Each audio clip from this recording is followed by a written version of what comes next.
Alright, next up, movie review number 6. Resident Evil Final Chapter. Now this shocked me because I'm about as big a Resident Evil fan as you can get from 2001 on, and that's just the movies. I think we dipped into the games because my neighbors upstairs, I lived in an apartment, had the original games for like PlayStation or whatever, and I really liked it. So it took me a long time to watch the last Resident Evil movie, and I still have not seen Damnation, I think it is, which is the second animated Resident Evil movie. I haven't seen that one yet, but I had to see the Mila one. So this is the review for it. I mean, this is back in 2016, so as I am 3 years behind, but I'm glad I finally got to watch it. That anticipation was building, and I had forgotten it until I went into the library and saw it, and I was like, holy crap, I forgot they made another Resident Evil movie. I totally hadn't watched it yet. But the box office was $250 million. I think it was like 340 million. And it proves that Resident Evil franchise makes zombies still able to draw a crowd of fans. Rotten Tomatoes gave this a dangerously low rating of 30%, which is insulting for us zombie and Resident Evil lovers out there, and of course Milla Jovovich fans.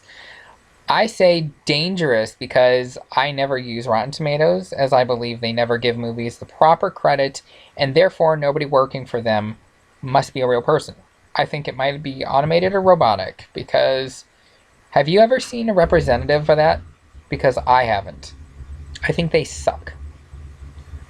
And Google always has Rotten Tomatoes under every movie, so I really don't know what gives them that right, but they can't be real people. It's about a zombie game.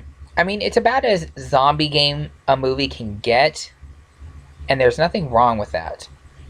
I liked the flow and the ending, and by the way, I recently watched this last week again. I rented it again from the library because I kind of forgot about it again, and I liked it. I watched it again, and I liked it.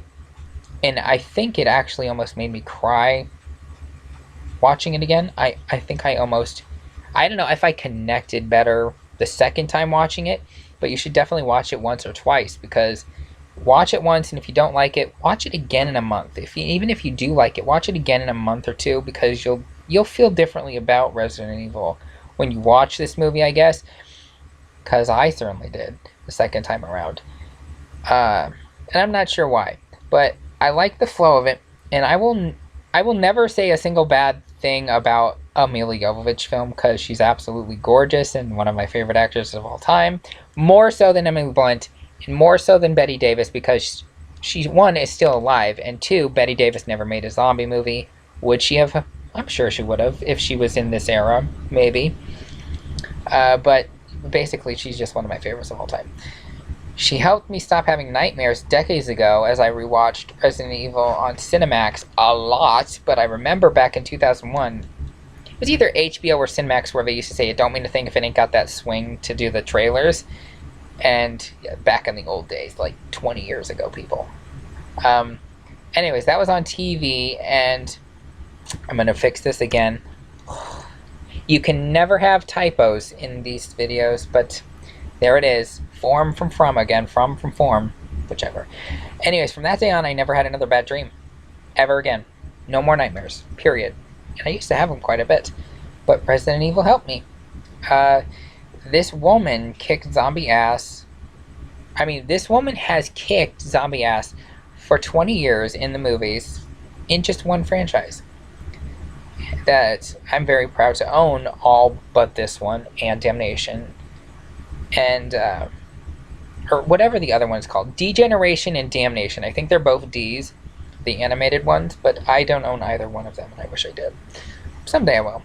And I'll own this one too, because it was good enough to watch twice, and I would love to own it. Just, I don't know. I'll have her sign them all one day. I don't know. That'd be cool. Fanboy.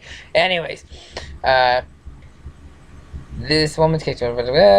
Just having read some reviews as I typed this, and I literally typed this, and then I read some reviews, and I was like, holy crap, why are they giving us such bad reviews? But as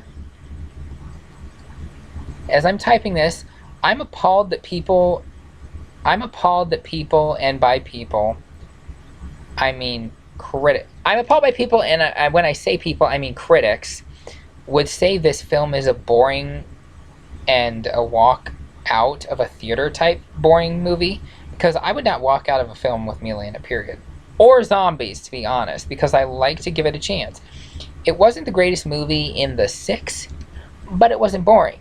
And I say it wasn't the greatest because they kill her off in the end, and that sucks. Or do they? They try to kill her off in the end, but do they? Anyways, I've seen over 80 films in the last 5 months by this point when I had watched this movie. And I've fallen asleep watching only 5, I guess. And this was not one of them. So it was not boring, and it was not a walkout. I mean, it's the only movie that made me, it's the only movie that I made an Instagram post for to describe how amazing it was. So, to all the critics clearly still unwilling to accept zombie movies as worthy of our money, time, and effort, I say, piss off, wankers, because Milla Jovovich brought it to the table again, as always, and she kicks ass in this movie. And, it's very shocking to realize that she's a clone of someone. Oh, that's what else I realized. This is new. I might type that in here, but I guess I don't have to because I'm going to delete what I'm going to do. But this is what's weird about this movie, and I didn't realize until the second time I watched it. Angela Ashford in Resident Evil Apocalypse, the second one of the franchise, is the person that this virus is supposedly made for, right? So she can walk again, but not further mutate. But in this one, it makes it out to be somebody else that helps their daughter with age disease or something that makes her body age really young, like Benjamin Button type thing. So, was that stolen from Angela Ashford's father, or was this a completely different idea to completely disconnect it from all the other 5 movies? Because it's kind of confusing to think that age disease and or not being able to walk and being in a wheelchair are 2 different diseases that this virus was supposedly made for, the T virus or whatever, and T cells to create this biohazard. It's kind of confusing because you can't have Resident Evil 2 and Resident Evil 6 tell 2 different virus creation stories because they're not compatible. I'm not sure if they meant to do that or if I'm just not getting it right. I think 6, although it has clips from the others, it doesn't connect to the other 5. And at the same time, it does. It's kind of a disconnect and a connect when it comes to how the virus was created, who it was created for. It was created for a daughter of somebody so that they could not be deformed, aged, or crippled or something. But in the end, it really doesn't matter because it's still zombie-ass kicking films, I guess. If you can wrap your head around it being created to help a little girl of a scientist or something. But Angela Ashford's father has a disease too. But in this movie, Resident Evil 6,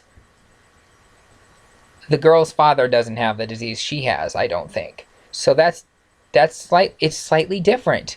It's hereditary or genetic, and then it's not in this movie. They're 2 completely different stories if you watch Resident Evil Apocalypse and Resident Evil The Final Chapter. But again, I say, this is a franchise that's earned over $6 billion worldwide. Give it its credit. It's a good movie. Watch it. It's got Milla Jovovich, for God's sakes. I'd watch it if it was crap. It's like Bette Davis. When you put her on, you gotta watch it. So that's my review for Resident Evil 6. Bye-bye.